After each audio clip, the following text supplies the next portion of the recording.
Let's take a look at what you have so far, Ricardo. I've got your poster up right here, and I'm just going to take a second here to resize this, excuse me, and fit it in the window. Okay, so what do we have here? There's a couple of missing um, requirements. Specifically, if you take a look back at the assignments page, of course, the requirements for the project is specifically regarding the front of the poster indicates that the only thing that's to be seen on the front of the poster is the laureate's name and some sort of a tagline. So the image is only permitted on the back of the poster, and this illustration of what appears to be mountains is something that I want to comment on as well. So really the only thing that it is required to be on the front of the poster is the name and the tagline. That doesn't mean you can't add meaning to the typography regarding the name.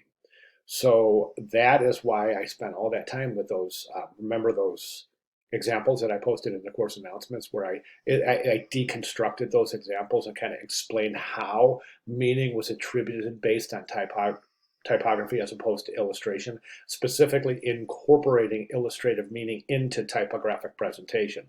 We refer to this as type as image or image as type. Specifically in this regard, I'm going to refer to this as type as image. So basically you want to create any meaning associated with the front of the poster typographically as opposed to illustratively and or photographically. So these are out. Now, theoretically, I would think that the reasoning behind this kind of configuration here is to represent the mountains of Guatemala. I've never been to Guatemala, but I've heard that it's some of the most gorgeous landscape on earth.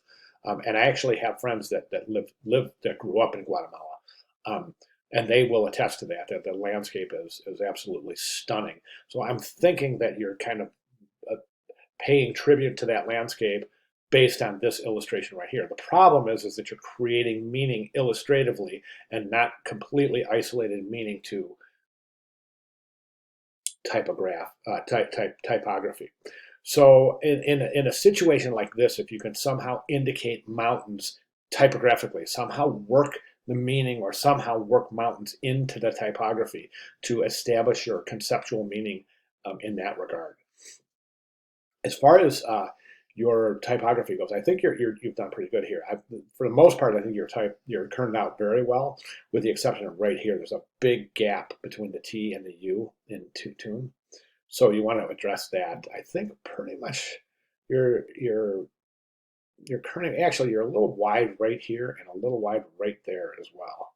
Everything else looks great. So left and right to the O, and then before the U in tune.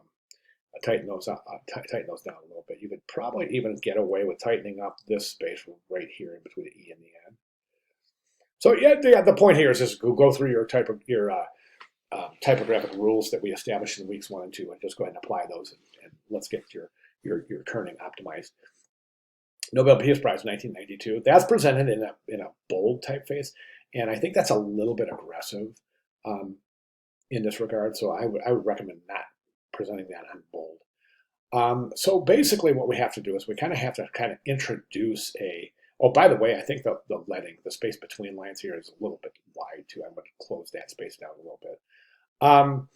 So what you need to do right now is just really concentrate on how you can establish meaning to the front of the poster. So how can you kind of introduce either the laureate or her beliefs, theories, philosophies, practices, accomplishments, etc. So we really want to establish some sort of meaning in the front of the poster. Okay, we saw all those examples, and my recommendation is to go back and take a look at those examples, specifically in the course announcements, where I deconstruct those examples and describe in great detail how the meaning was established typographically as opposed to illustratively or photographically, as we see in this case.